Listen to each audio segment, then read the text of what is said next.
first speaker today is Carol Craig. I've worked with Carol recently and has always brought some provocative thoughts to the table. Carol's going to give us a Scottish perspective today, and as many of you will know, she is the Chief Executive of, I suppose, when it first came out, I sent them and saying, well, what's that all about? Well, the clue's in the name, the Centre for Confidence and Wellbeing.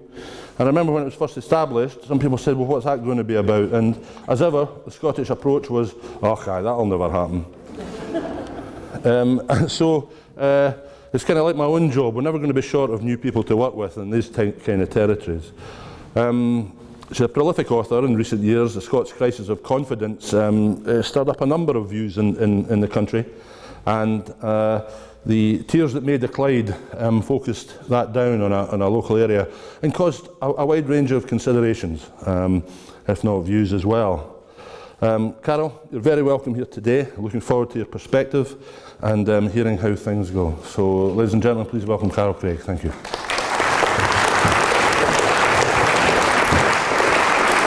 Okay, good morning. I don't think I've ever been the warm-up act before for the main event, which is Margaret Wheatley. And if I weren't standing up here today, I would be in the audience, because I actually contacted Rory to say, is there any chance I could get a place? Because I thought it was maybe going to be a very small seminar. And he said, well, we were actually going to ask you to speak at it. So I'm so delighted to be here. When I was thinking about the speech, however, I had a wee bit of a difficulty, because I spoke at the Standards event not that long ago about materialism, and a lot of you were there. So I thought, well, I'm not going to talk about that. I could talk about Scotland. A number of you will have heard me talking about that before. But when I looked at some of Meg's speeches on the internet, the thing that really struck me was something that I've been grappling with a bit anyway, which is this kind of balance between positive or negative, or balance is maybe the wrong word, maybe it's integration of positive and negative. Because what struck me most when I watched Meg speaking and listened to her was the way that she combines in her approach to life a kind of positive and a negative, so that she emphasizes hope, gratitude, appreciation, trust, love, forgiveness, all these positive emotions that are incredibly important, and they're really important for us as human beings. But she's also capable of being very blunt and direct. She doesn't say challenge, she says problem. She will say that she feels that certain things are scary. You know, she will actually confront a lot of the major problems of our time. And she also talks about the importance of critical feedback. Now, why do I like that so much? Well, I think that there is a real danger that we try to separate out positive and negative too much, and that either people are too critical and negative, or they move away from that and they try to be overly positive. And I think both are quite dangerous in a way. And I want to talk about that. It's something I've thought about a lot in recent years. So I thought I would start talking a bit about my Scots Crisis of Confidence book, which will also be helpful for Meg to some extent, and just a wee bit of a background to Scottish culture. I mean, in many ways I'm only standing here today because I wrote the Scots Crisis of Confidence that came out in 2003. And I was a trainer for about 15 years, working a lot with individuals and also with teams.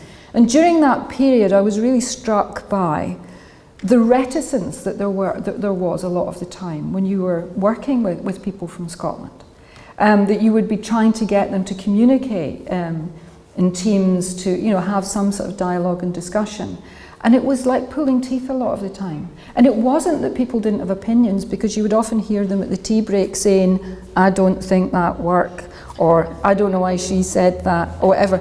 But somehow they couldn't find the words to have these types of communications. I'm sure many of you will be aware of it. And often if people did speak, they would go from being quite passive and not saying anything to being quite aggressive, because they left it till they were annoyed. And the bit that was left out a lot of the time was being assertive and actually saying, can we talk about this? And people from other countries would often take me aside, because, when I worked at the BBC, I did a lot of assertiveness training there at one point. And there would be people from Australia or America often working there, and they would take me aside and say, I don't get it. Why don't people just say what they think more?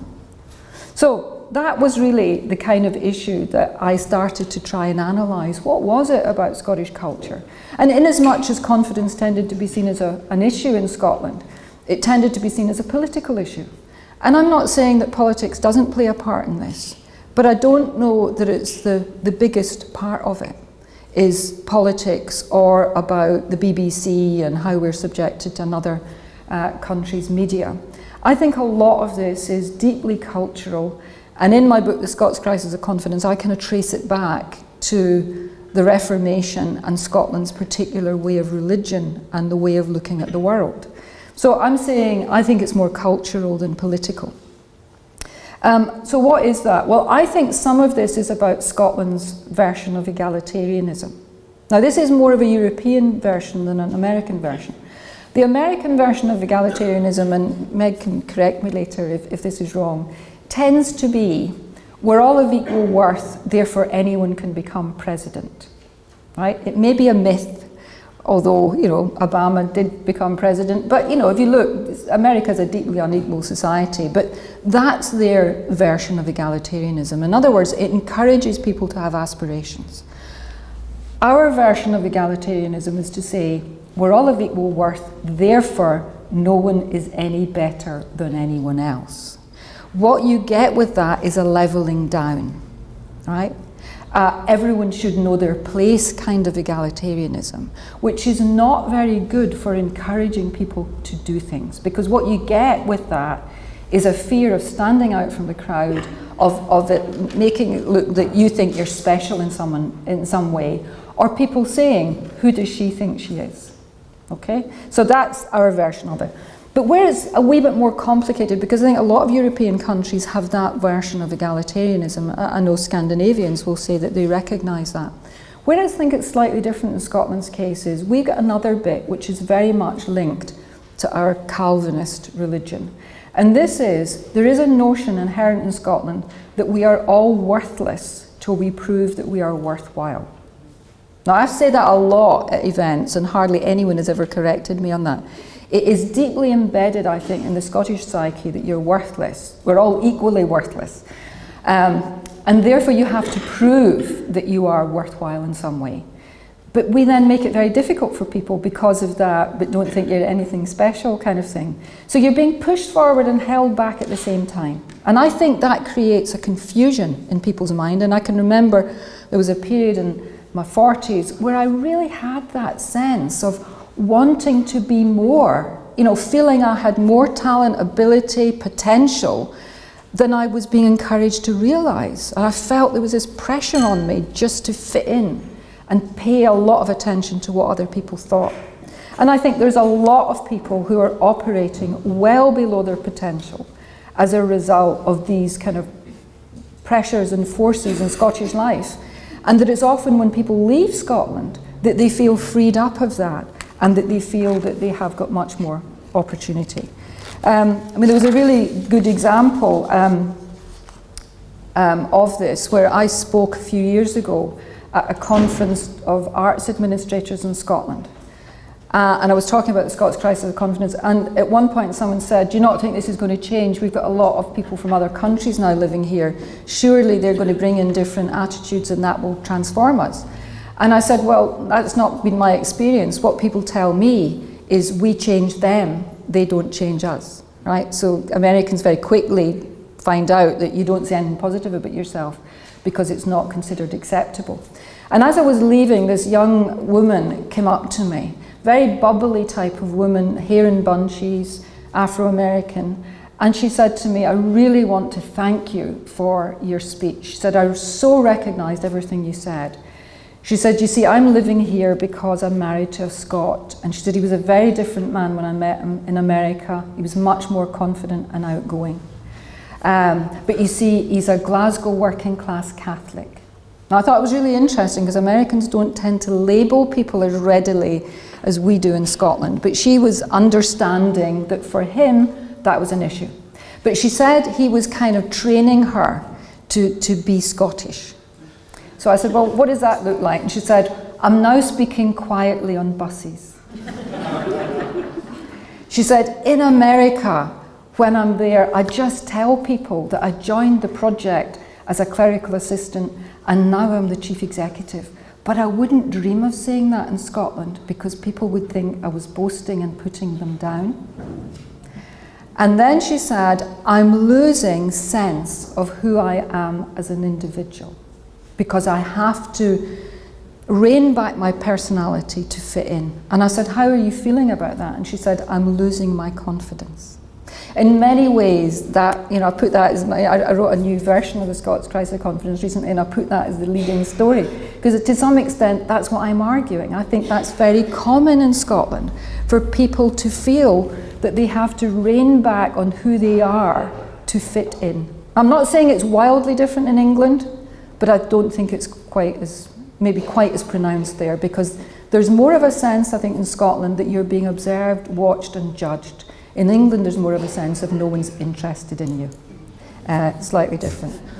An engineer recently wrote to me a very nice email, which I actually made into a blog with his permission, and I got a lot of people saying how interesting it was. And he said that when he left university, he went to work for a Japanese organisation and couldn't go over.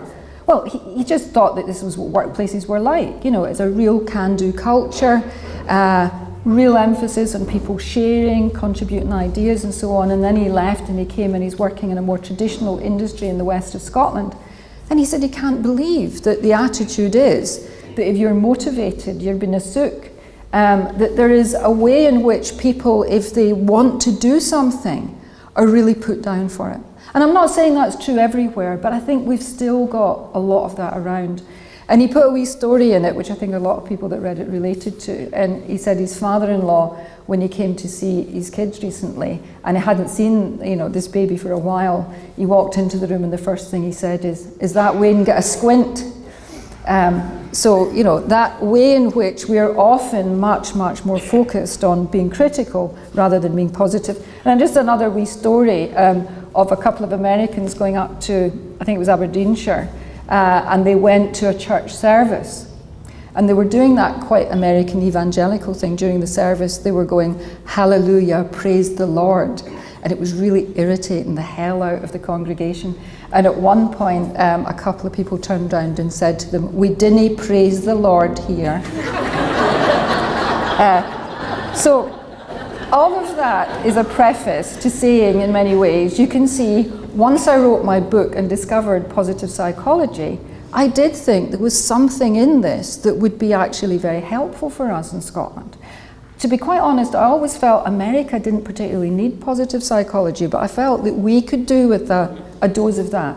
And I was particularly interested in Seligman's work on optimism and pessimism, because that hadn't been something I'd pursued, but it's quite a big part of Seligman's work. And interestingly, he says that historically, America has been the land of optimists because it's optimists that emigrate. Right?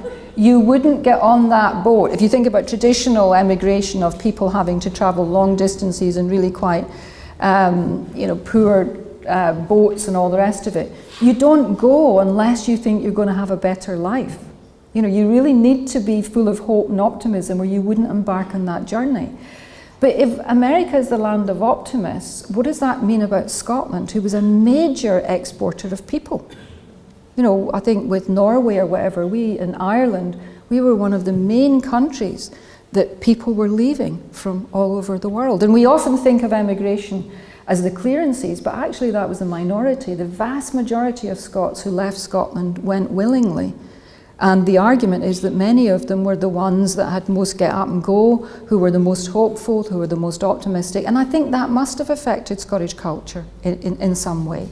But there's other things. Seligman would say that one of the things that predisposes people to being pessimistic is a bad thing happening and lasting. So if your mother dies, for example, when you're young, that often will predispose you to being pessimistic. And a lot of bad things did happen to Scotland. You just look at the number of people we lost during the wars, much, much higher than other countries. So I think there's reasons why you can say, Jim Mather's there, he might say, the loss of Sovereignty was a major issue for Scotland that lasted a long time. I think you can look at Scotland's history and see there were a lot of tragedies in Scotland, and it might have predisposed us to a canny, quite pessimistic mentality. But I'm not going to dwell on that. I just want to go through some of the aspects of positive psychology, because Seligman is a psychologist, and what he became really concerned about, and I suppose his epiphany, was that his profession was much more interested in what was wrong with people and in negative emotions. And he talked about it being half-baked because it was only looking at one aspect of people's lives, which was the negative aspect. And he thought that was wrong. And he felt that what we should be looking at as well is positive emotions, strengths, what's good in people. And a lot of that, I think, is absolutely right. Barbara Friedrichsen, who is one of the leading positive psychologists, she did some really interesting work. And in a way, it's surprising that this hadn't been done before. But up to that point, psychologists didn't really think it mattered if people had positive emotions. It was more of a marker that you weren't depressed. It was as if it didn't have any positive value in its own right. Whereas she did some laboratory work with people, showing them negative and positive films and putting them into a negative or positive frame of mind, and then giving them a range of tasks. And she came out with something called the Broaden and Build theory of positive emotions, which says it's when people are in a positive frame of mind that they are creative, because negative emotion restricts your attention. And that makes sense. You know, if you're running away from a wild animal, you don't want to be thinking the sky's a nice colour of blue, or what you might do with its coat or whatever. Do you see what I mean? You just want to focus on what you're focusing on. That's what negative emotion tends to do. It restricts attention. Whereas positive emotion allows you to see more, to factor in more variables. So it's linked to creativity, it's linked to empathy. You're more likely to pick up people's body language, you're more likely to interact with people, you're more likely to have better relationships as a result of positive emotion. But what's quite interesting from Scotland's point of view, being quite a kind of analytical country, actually negative emotion is quite good if you want to do accountancy, for example.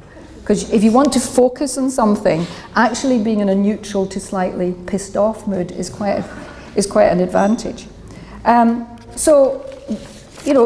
Positive emotion is really, really important. And if I had gone on about optimism, I would have pointed out, I think we should pay attention to some of this, because we've got some really, really bad life expectancy figures in Glasgow. And from the research that's been done, it's arguing that whether you're an optimist or a pessimist might account for as much as 7 years of life expectancy. That's more important than whether you smoke or not. And you can see why. If you're pessimistic, then why bother giving up cigarettes? Why bother taking exercise, because you're going to die anyway? So you can see why the thing about pessimism that can be so fatal is it can become a self-fulfilling prophecy. So these things do matter. However, having spent a lot of time with positive psychologists and part of that positive psychology movement, I was actually secretary of the International Positive Psychology Association at one point, I actually concluded that it would be better if they just tried to round out psychology rather than depart and have a kind of separate movement just on positive emotions. So what was my anxiety about this?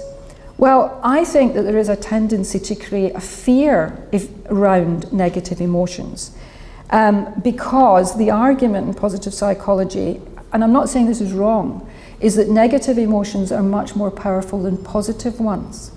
That negative emotions trump positive emotions.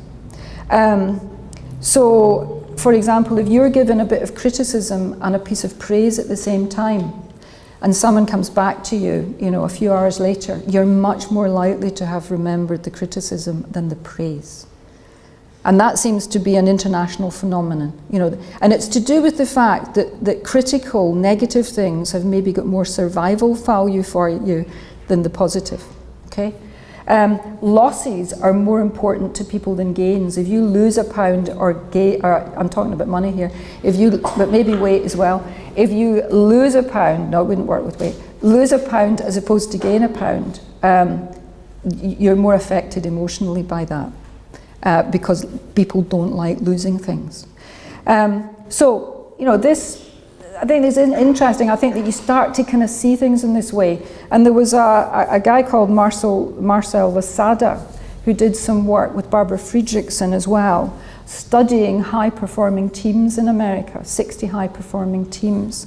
And they kind of videoed them privately, interacting and so on.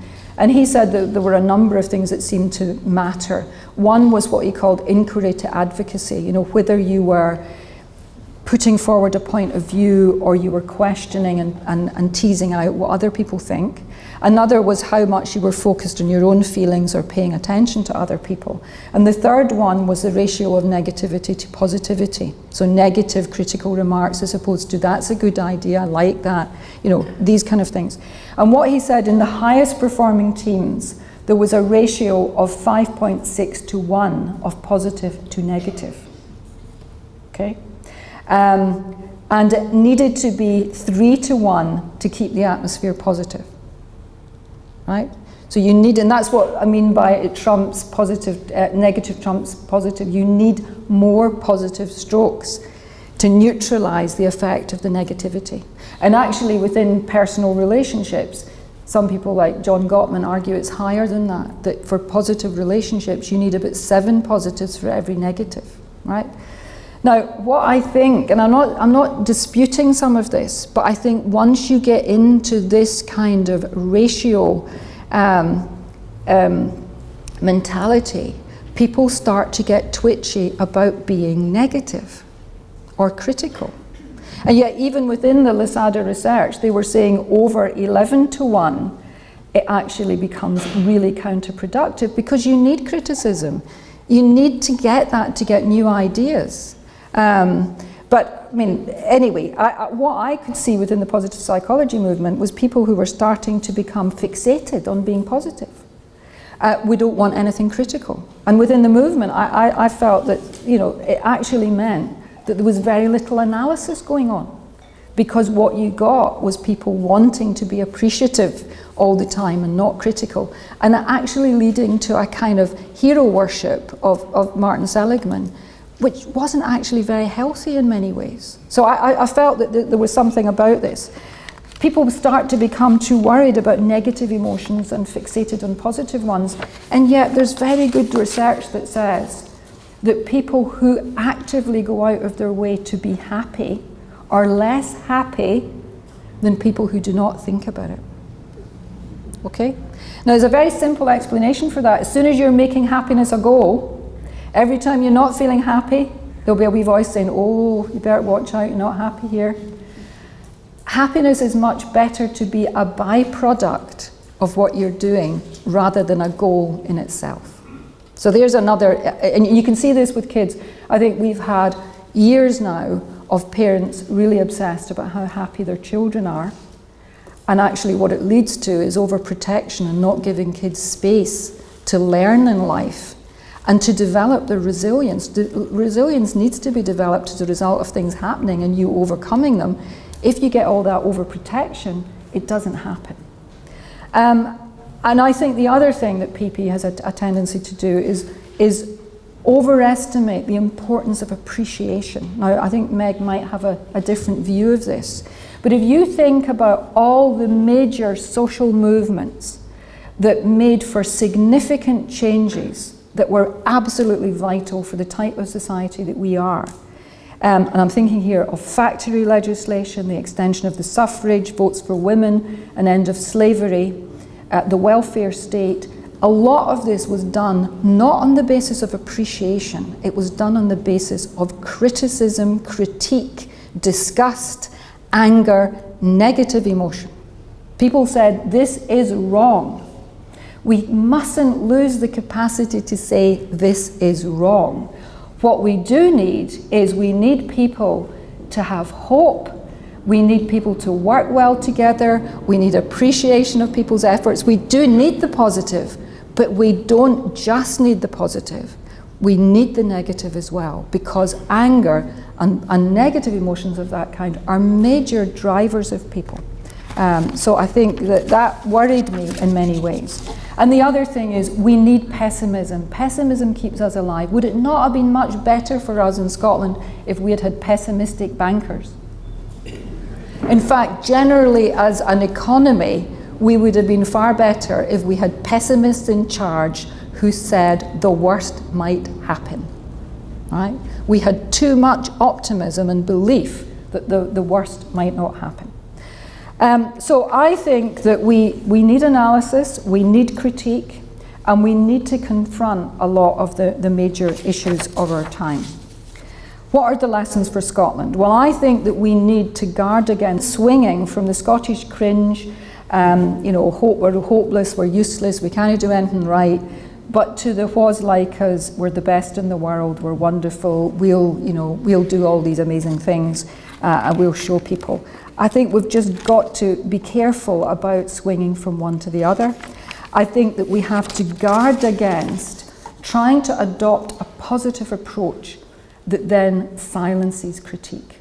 And I think, while I'm a great fan of an asset-based approach, it has got to be alongside a recognition that we have got incredible inequality in our midst. And this is not just about how poor people work together and whether they're given some resources within their area to do things without professionals.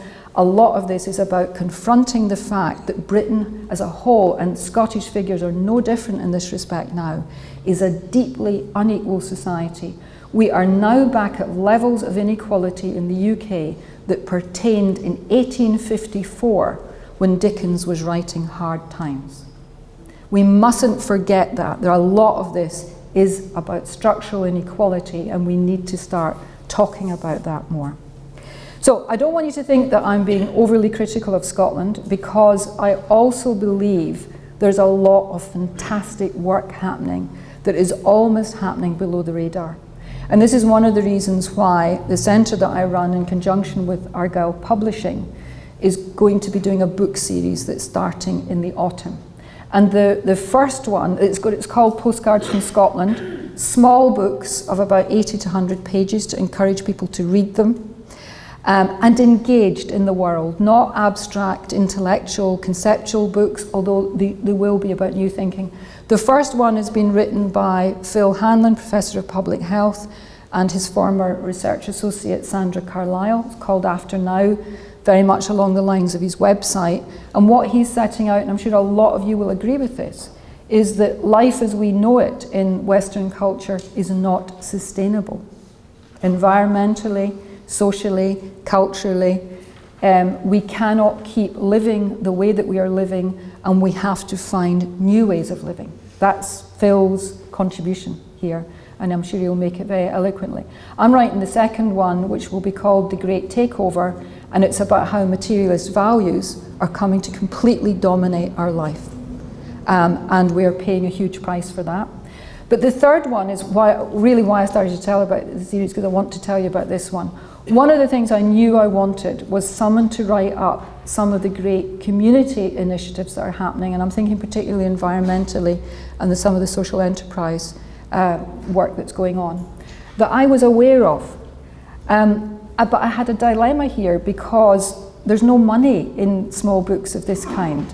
How could I commission a writer to go and write up these projects? Until I realised that I was living with a semi-retired journalist who is very well known for being a good writer and used to write a lot of business profiles. His name's Alf Young. And so I said, maybe he could do it. Maybe that would be a great thing for Alf to do. It'd be to go and visit some of these projects. I don't know that he would have, but the next bit was the clincher. Our son works in Ullapool for the Ullapool Development Trust, or Community Trust, I think it's called.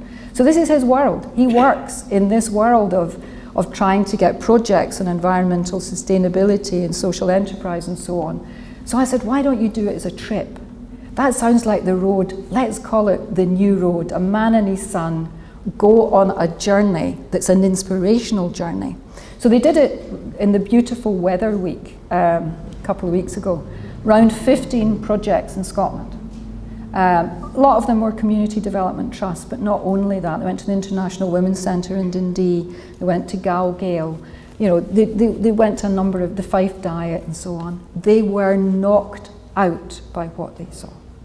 Absolutely knocked out by it. And they know that they could do that journey 3 times over. They have only looked at a few of the projects. There is fantastic work happening in Scotland. And I think that what we need to do is get that better known. It needs to inspire people. And what I'm hoping to do with the series is really get people to start writing up in different ways some of the good work that's happening. Tony Miller and Gordon Hall, Gordon's here, they're going to do one called Letting Go, which is on the science of motivation, you know, why we need more autonomy at work, and looking at some of the fantastic organisations that are doing that already, who get much better results because of the way that they treat their people. So I'm hoping that I'll get beyond 6 and I'll be looking for ideas, and that we'll have a website, and it will really be a source of great inspiration for people. So there you go. I started out quite negative in Scotland and I've ended up being really positive. Thank you very much.